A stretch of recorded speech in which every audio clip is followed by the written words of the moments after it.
So hello guys, this is Anand Sharma Pinmati and welcome back to the section. Sir నిన్నటి నుంచి చాలా మంది నాకైతే మెసేజ్ చేయడం అయితే జరుగుతుందండి. ఏంటది అని అంటే sir last time revision provide చేయండి ఫర్ పేపర్ నెంబర్ 6 అని అడుగుతున్నారు నన్ను. Yes sir, I would like to provide the last time revision but sorry కొంచెం డిలే అయ్యిందండి. బట్ డామ్ షూర్ నేను చెప్పిన చాప్టర్స్ ఏవైతే ఉన్నాయో నేను చెప్పిన చాప్టర్స్ అనేవి మీరు చదివినట్లయితే you can definitely get 70 to 80 marks అండి. రైట్ సార్, ఈ వీడియో అనేది జస్ట్ 5 minutes మాత్రమే ఉంటుంది, అంతకు మించి ఎక్కువ అయితే టైం తీసుకున్నాను నేను. ఓకేనా, వితౌట్ ఎనీ డిలే మనం చాప్టర్స్ లోకి అయితే వెళ్ళిపోతాం. సార్ ఫస్ట్ థింగ్ అందరూ నెగ్లెక్ట్ చేసేది ఏంటి అని అంటే ఈ మాడ్యూల్ నెంబర్ 1 ఏదైతే ఉందో మాడ్యూల్ నెంబర్ 1 ని నెగ్లెక్ట్ చేస్తారండి. బట్ ఈ మాడ్యూల్ నెంబర్ 1 లో మనకి ఎన్ని మార్క్స్ వస్తున్నాయి సార్ అంటే అప్రాక్సిమేట్లీ 20 మార్క్స్ అయితే మనకి రావడం జరుగుతుందండి, including depreciation chapter. Sir 20 marks ఎలా సార్, ఏమేం చాప్టర్స్ చదివితే మాకు 20 మార్క్స్ వస్తాయి అని అంటే the first and very important one which is నేను మీకు సజెస్ట్ చేసేది రెక్టిఫికేషన్ ఆఫ్ ఎర్రర్స్ అండి. Rectification of errors, every attempt rectification of errors నుంచి ఒక క్వశ్చన్ అయితే మనకి వస్తున్నాను. సో విత్ ప్రూఫ్ నేనైతే మీకు ఇక్కడ తీసుకువచ్చానండి. సార్ ఏం సార్ అది అని అంటే అకౌంటింగ్ ఫండమెంటల్స్, నేను చెప్పాను కదండి 15 మార్క్స్ ఎవ్రీ అటెంప్ట్ అనేది మనకి వస్తుంది అని చెప్పి. సో ఇక్కడ కూడా అదేనండి. Okay, there after rectification of errors తర్వాత మాకు ఇంకేం చాప్టర్స్ ఎక్కువ ఫోకస్ చేసేది అందులో అని అంటే డెప్రిసియేషన్ అండి. సో ఇక్కడ మీరు డెప్రిసియేషన్ ని ఎలా చదువుతారు అంటే depreciation with accounting standard number 10 PPE, ఈ రెండింటిని కంబైన్డ్ గా చదవండి అన్న. ఈ రెండింటిని కంబైన్డ్ గా చదివారని అనుకోండి, దెన్ అకౌంటింగ్ స్టాండర్డ్ నెంబర్ 10 లో అడిగిన క్వశ్చన్ మీరు సాల్వ్ చేయగలరు, అదే విధంగా డిప్రిసియేషన్ లో అయినా సరే సాల్వ్ చేయగలరండి. సో ఈ రెండు చాప్టర్స్. దీని తర్వాత accounting concepts, conventions, principles. Accounting concepts, conventions and principles అండి. దీని తర్వాత capital and revenue. Capital and revenue అన్న. ఓకే, న్యూ సిలబస్ వచ్చిన తర్వాత మనకి బిఆర్ఎస్ ఏదైతే ఉందో బిఆర్ఎస్ నుంచి డామ్ షూర్ క్వశ్చన్ అయితే అడగడం జరుగుతుందండి. అంటే ఇక్కడ మీరు ఈ 5 చాప్టర్స్ అనేవి చూసుకున్నారని అనుకోండి, then obviously you can get 15 to 20 marks అన్న. ఈ 5 చాప్టర్స్ చూసుకుంటే 15 to 20 మార్క్స్ అయితే మీరు ఈజీగా గెయిన్ అవ్వచ్చు. అండ్ దట్టు ఈ చాప్టర్స్ ఏవైతే ఉన్నాయో ఈ చాప్టర్స్ అనేది piece of cake for each and every student అండి. ఎందుకనంటే ఫౌండేషన్ లో ఆల్రెడీ మీరు చూసుకున్నారు కాబట్టి. ఓకే, అండ్ కొంచెం రెక్టిఫికేషన్ ఆఫ్ ఎర్రర్స్ కొంతమందికి డౌట్ జనరేట్ అయ్యే ఛాన్సెస్ ఉంటాయి, but don't worry about it నానా. నా వర్కింగ్ నోట్స్ ఆర్ లేదంటే నా నోట్స్ ఏదైతే చూస్తున్నారో నా నోట్స్ చూసిన ఈచ్ అండ్ ఎవ్రీ పర్సన్ కి కూడా రెక్టిఫికేషన్ ఆఫ్ ఎర్రర్స్ అనేది ఈజీగా వచ్చేస్తుంది. ఐ మీన్ ఏ క్వశ్చన్ ఇచ్చినా ఈజీగా సాల్వ్ చేయగలరు. సార్ మరి మీ నోట్స్ ఎక్కడ దొరుకుతుంది అంటే నా టెలిగ్రామ్ ఛానల్ ఏదైతే ఉందో టెలిగ్రామ్ ఛానల్లో రెక్టిఫికేషన్ ఆఫ్ ఎర్రర్స్ నోట్స్ అనేది మీకు దొరుకుతుంది నాన్న. ఓకేనా అండి. ఆర్ లేదు అనుకున్నట్లయితే కింద మీకు వాట్సాప్ గ్రూప్ ఏదైతే ఉందో వాట్సాప్ గ్రూప్ లో నా టెలిగ్రామ్ ఛానల్ లింక్ అనేది ప్రొవైడ్ చేస్తాను, అందులో మీరు జాయిన్ అవ్వచ్చు అండి. రైట్, అండ్ ఇది మనకి 20 మార్క్స్ అండి ఇప్పటిదాకా. And then after module number 2 లో bills of exchange, consignment, joint venture అండి. ఈ bills of exchange, consignment, joint venture even మీరు ఫౌండేషన్ లో కూడా చూసారు, ఇక్కడ కూడా చూస్తున్నారు. So bills of exchange, consignment నుంచి డామ్ షూర్ ఈ రెండిట్లో ఏదో ఒక క్వశ్చన్ అయితే అడగడం జరుగుతుంది. సమ్ టైమ్స్ ఈ రెండిట్లోంచి క్వశ్చన్స్ అడుగుతున్నాడు నాన్న. Okay sir, bills of exchange నుంచి అడుగుతున్నాడు అని అంటే ఏ మోడల్ నుంచి అడుగుతున్నాడు సార్, అకామిడేషన్ బిల్ ని ఎక్కువ చూసుకోండి అన్న. అది కాదు అని అనుకుంటే retirement of a bill or లేదు అనుకున్నట్లయితే ఇన్సాల్వెన్సీ ఆఫ్ ఎ బిల్, ఇవి ఎక్కువ జాగ్రత్తగా చూసుకోండి. మరి కన్సైన్మెంట్ వచ్చేటప్పటికి ఏమవుతుంది సార్, కన్సైన్మెంట్ లో closing stock calculation, then there is normal loss as well as abnormal loss. ఆ కాన్సెప్ట్ అనేది ఎక్కువగా చూడండి. అదే విధంగా invoice price and loading calculation problems కూడా ఉంటాయి కదా. Invoice price and loading calculation problems కూడా జాగ్రత్తగా ఒకసారి చూసేసారని అనుకోండి, దెన్ ఏ క్వశ్చన్ ఇచ్చినా సరే మీరు రాయగలరు. బట్ మోస్ట్ ప్రాబబలీ ICMAI వాడు కూడా అదే క్వశ్చన్స్ ని వాడు అడగడం జరుగుతుంది నాన్న. ఓకేనా అండి. Sir what about joint venture అంటే జాయింట్ వెంచర్ అనేది ఇక్కడ వాడు ఎప్పుడో ఒకసారి అడుగుతున్నాడండి, ఆర్ లేదు అనుకున్నట్లయితే MCQ కింద ఇక్కడ అడగడం అయితే జరుగుతుంది. ఓకేనా అండి. సో సిన్స్ MCQs ఏవైతే ఉన్నాయో MCQs మ్యాండేటరీ కాబట్టి దెన్ ఒకసారి లుక్ చేయండి అన్న, సరిపోతుంది. అండ్ ఇక్కడ దాకా మనకి ఎన్ని మార్క్స్ జనరేట్ అవుతాయి సార్ అంటే సే చూడండి, bills of exchange, consignment bills of exchange every 10 or 7 అని అడుగుతున్నాడు. And in case bills of exchange అడగకపోతే కన్సైన్మెంట్ అడుగుతున్నాడు. సో ఇక్కడ అబ్జర్వ్ చేస్తే either bills of exchange or consignment. Damn sure 5 marks కి అడుగుతున్నాడు, ఆర్ లేదు అనుకున్నట్లయితే 7 or 9 మార్క్స్ కి అయితే అడగడం జరుగుతుందండి. సో ఇక్కడ దాకా మీరు ఆన్ అండ్ యావరేజ్ గా చూసుకున్నట్లయితే 25 నుంచి 30 మార్క్స్ అయితే మీరు ఈజీగా గెయిన్ చేయొచ్చు. సిన్స్ మనకి పాస్ అవ్వాలి అంటే 40 మార్క్స్, బట్ గ్రూప్ అగ్రిగేట్ అంటే 200 మార్క్స్. యావరేజ్ గా ఈచ్ అండ్ ఎవ్రీ సబ్జెక్ట్ కి కూడా మనకి ఎన్ని మార్క్స్ రావాలన్నా 50 మార్క్స్ రావాలి. 50 మార్క్స్ లో ఇక్కడే మీకు 25 మార్క్స్ జనరేట్ అవుతున్నాయి, right? And the next one అంటే ఇప్పటిదాకా మాడ్యూల్ నెంబర్ 1 ఫుల్ గా కాన్సన్ట్రేట్ చేయండి. Thereafter bills of exchange, consignment. ఈ మాడ్యూల్ నెంబర్ 1 లో కూడా only rectification of errors, depreciation, AS10, అదే విధంగా BRS, క్యాపిటల్ అండ్ రెవెన్యూ. ఇవే, ఇంతకు మించి ఎక్కువ అయితే ఏమి చూడొద్దు నాన్న, ఓకేనా?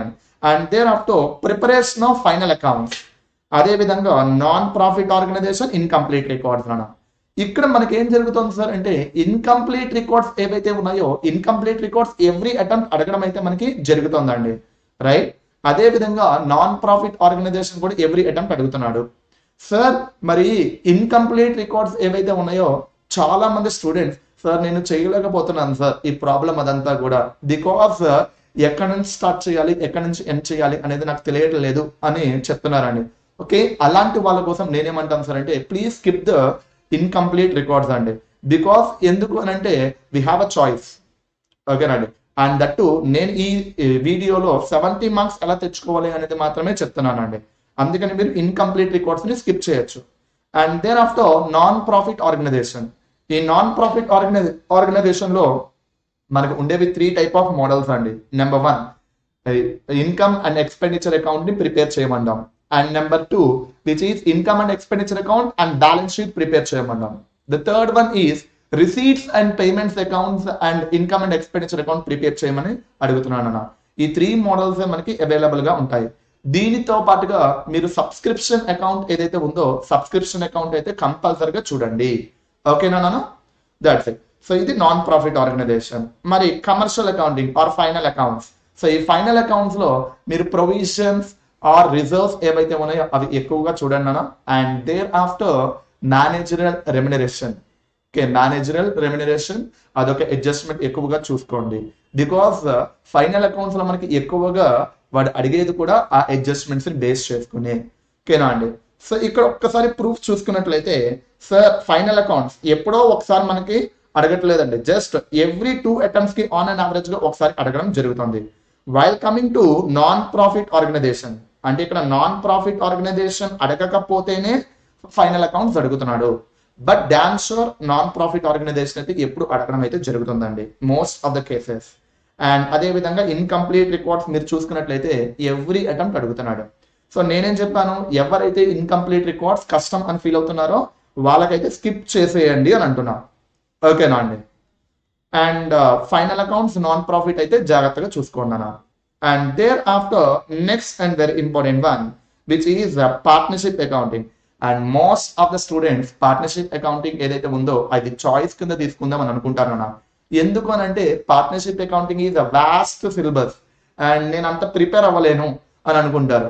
అండ్ ఇంకొంతమంది చూసుకున్నట్లయితే పార్ట్నర్షిప్ ఆర్గనైజేషన్ లో బేసిక్స్ తెలియకపోవడం వల్ల వాళ్ళు ఏంటి సార్ రిటైర్మెంట్ కానీ ఆర్ ఎల్స్ డెత్ కానీ ఆర్ అడ్మిషన్ కానీ ప్రాబ్లమ్స్ సాల్వ్ చేయలేని పొజిషన్ లో ఉంటారండి.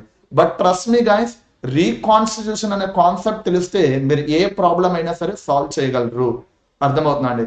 బట్ ఆ రీకాన్స్టిట్యూషన్ తెలియకపోవడం వల్ల మీకు ఇబ్బందిగా ఫీల్ అవుతున్నారండి. సో దీన్ని కూడా మీరు చాయిస్ కింద అయితే తీసుకుంటారు. బట్ ఎవరైతే పార్ట్నర్షిప్ చేద్దామని అనుకుంటున్నారో వాళ్ళ కోసం అయితే నేను ఇచ్చే సజెషన్ ఒకటేనండి, అడ్మిషన్, రిటైర్మెంట్ అండ్ డెత్ ఈ 3 చూసి వదిలేయండి, ఓకేనండి? ఐ మీన్ ఈ 3 నుంచి ప్రాబ్లమ్స్ అయితే చేసి వదిలేయండి అన్న.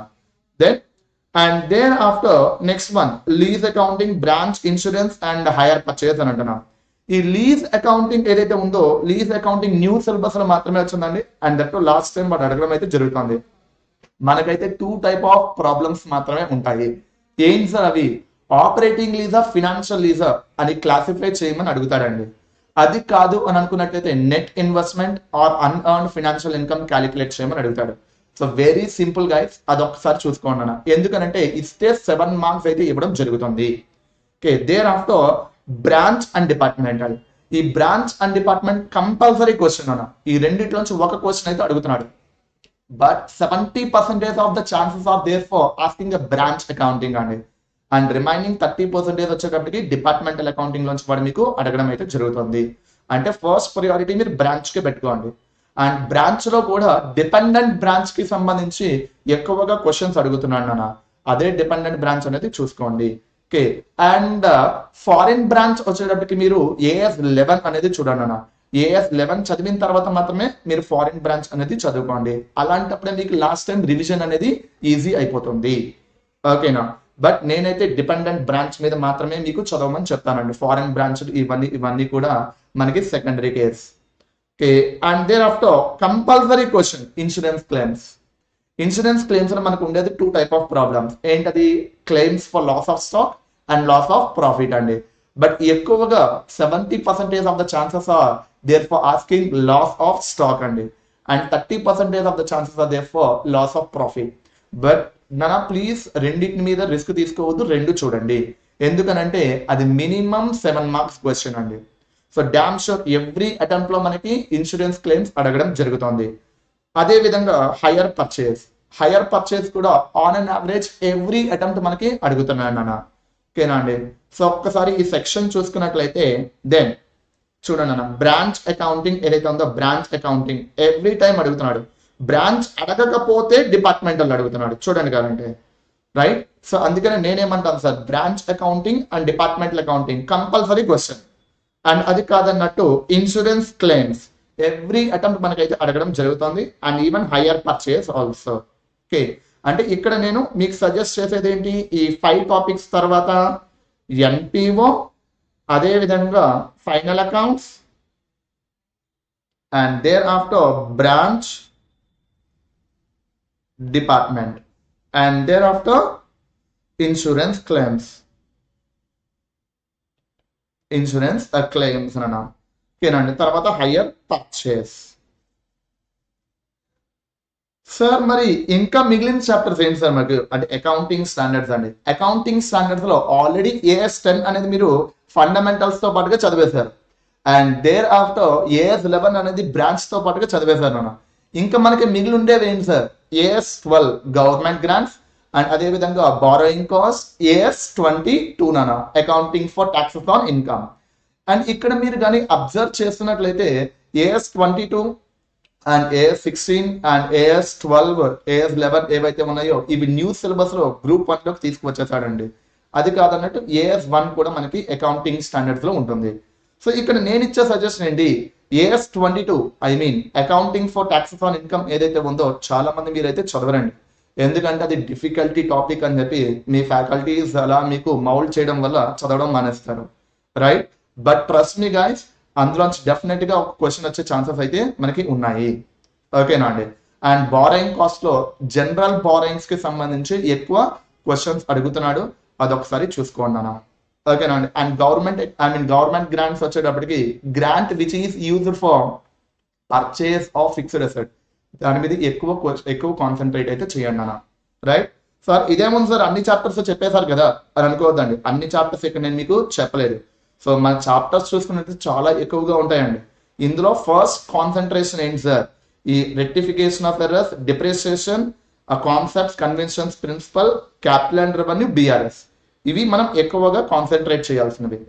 దాని తర్వాత NPO నుంచి కంపల్సరీగా క్వశ్చన్ వస్తుంది. Final accounts, branch, departmental, insurance, hire purchase, ఇవి చదవమని చెప్పాను అన్న.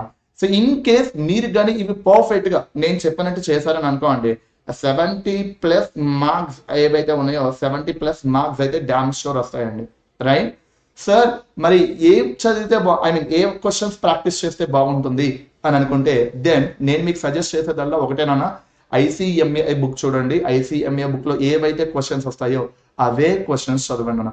అండ్ కొంతమంది ఫ్యాకల్టీస్ ఏం చేస్తారు సార్, ఈ క్వశ్చన్స్ చదివితే సరిపోతుంది అని అంటారండి. Please don't trust those all the things. ఎందుకు అని అంటే ఎవరేం చెప్పినా సరే ICMA బుక్ నుంచి వచ్చినవేనండి. అండ్ ఇంకా క్లారిటీగా చెప్పాలంటే స్కానర్స్ ఏవైతే ఉన్నాయో స్కానర్స్ ని మీరు చూసుకోండి అన్న. Okay, that's all for the today's section అన్న, and all the very best for your examination. And examination అయిపోయిన తర్వాత డామ్ షూర్ మర్చిపోదండి అండ్ ఎగ్జామ్ ఎలా రాశారనేది చెప్పండి. Okay, until and less tata see you, bye by.